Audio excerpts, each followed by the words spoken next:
Welcome to the Nourish and Restore podcast with me, Nina, and my awesome friend, Nicole, where we bring all things nourishing and restorative to you, your body, mind, and soul. A chance for you to enjoy simple tools to help you live a happier, healthier, and more peaceful life. Join us in conversation as we explore our interesting theme for today.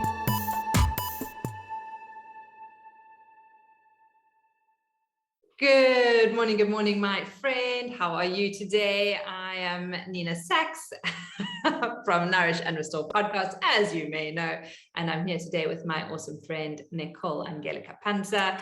And I am excited to hear what you have to share about fear with us today.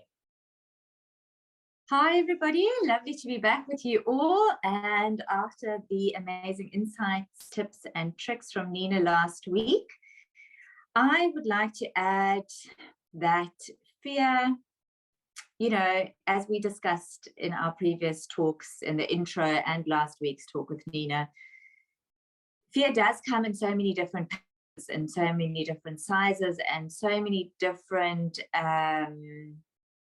ways, that ultimately all of it reacts the same way in our body. As I was saying last week, if you have a fear of speaking to people, how does your body react? As you get up on stage, you see all the people, you start to tremble, you start to shake, you're nervous, your body tightens up,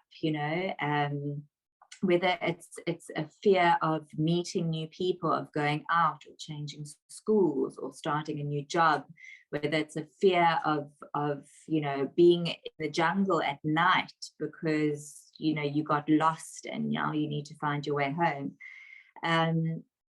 All of it is a state of us not being in control. So our body is losing control because of something from the outside that we don't know, that we're not familiar with, and that is bringing us a sense of fear. I also mentioned this last week, is really being in the state of connection to ourselves, really knowing who we are and moving forward from there, whether it is, okay, I have to do a speech in half an hour.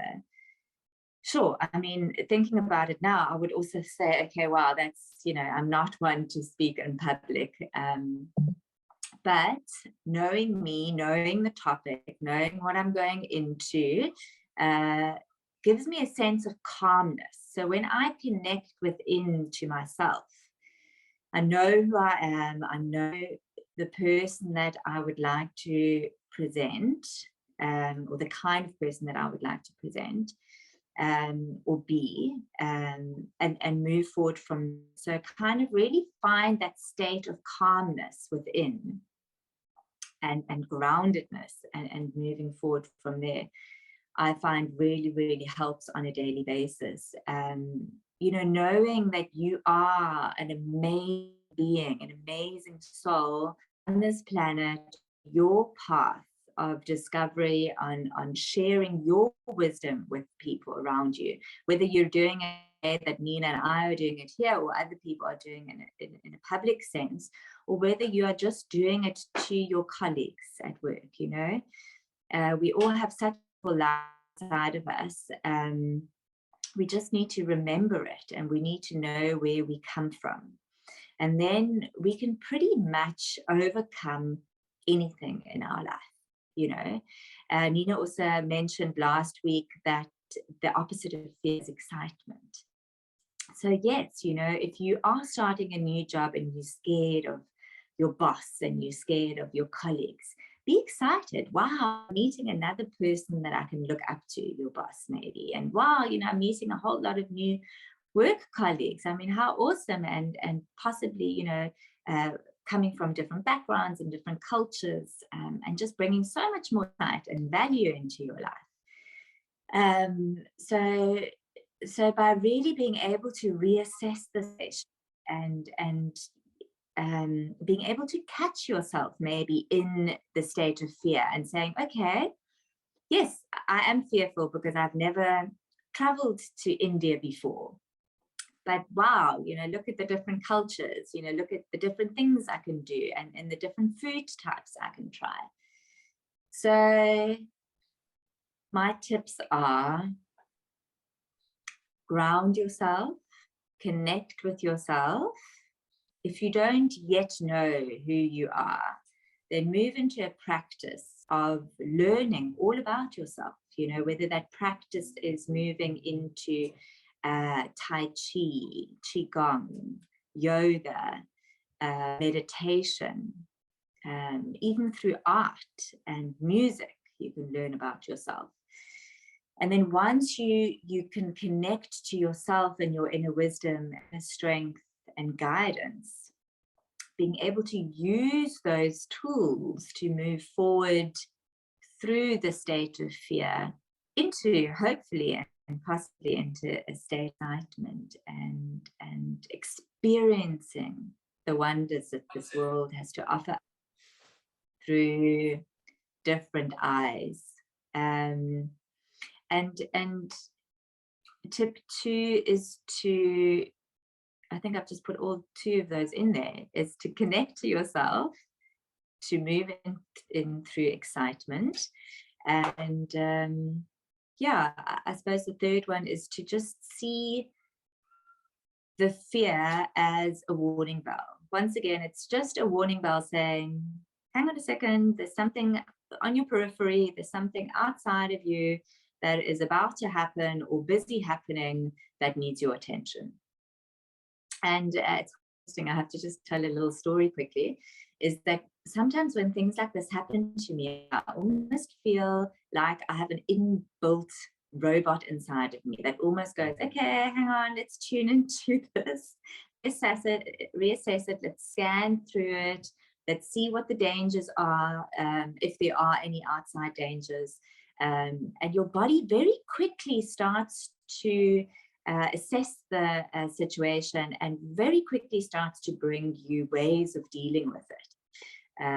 It's just teaching ourselves to pull ourselves back out of the situation so that we can see the bigger picture. Yeah. So that's kind of my sharing with you. One can always go into these kind of things on a deeper level.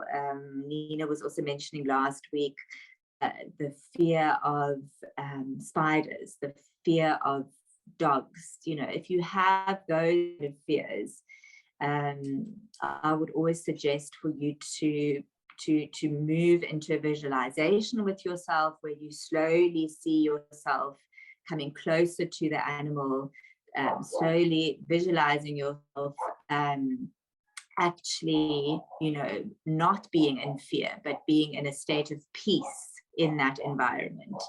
Otherwise, I can also, offer you to simply find a kinesiologist in your area and have a session with them, or connect with me and we can have a session. Kinesiology is a great way to reprogram our nervous system. So often we associate the fear of, for instance, I was scared of spiders. And when I did a kinesiology session to overcome that fear, I realized that it wasn't actually of the animal, right? So when you see a spider, that's fine. I don't mind seeing a spider. No matter what size, I'll probably like, oh, I have respect for you. But once that spider starts running, I start running. And the connotation between the two was the scurrying away was what was causing me fear. So it's very interesting what lies behind the aspect as well.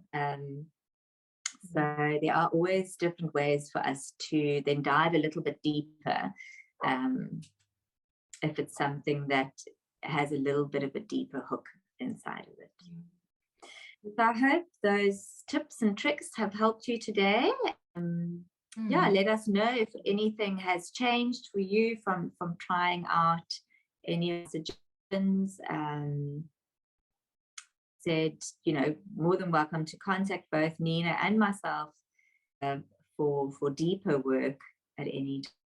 Yeah. And like kind of like Nicole, kind of what you're saying, and just to wrap up, is kind of like with your tips, you were saying that grounding is so important. And from our last podcast series, kind of like doing any of the practices in our base chakra series would be really good. And the same that you were chatting about with kind of like having this intuition, like kind of like knowing and listening to the body. So listening to those two sequences or sets of podcasts, I think could be really helpful to our people. And like you were saying, if anyone wants to work deeper through a specific fear that they have, to maybe contact you and like look at, okay, how can I do this energetically using kinesiology? And then like you were saying, kind of like with me, if you feel that you're just out of rhythm and out of sync completely, then how I'm able to help you with getting into rhythm again, with the work that I'm doing. So we both have loads of resources of yoga and things like that are free for everyone to tap into. There's lots on our podcast channel and our website. So yeah, nothing to be feared about. There is help out there.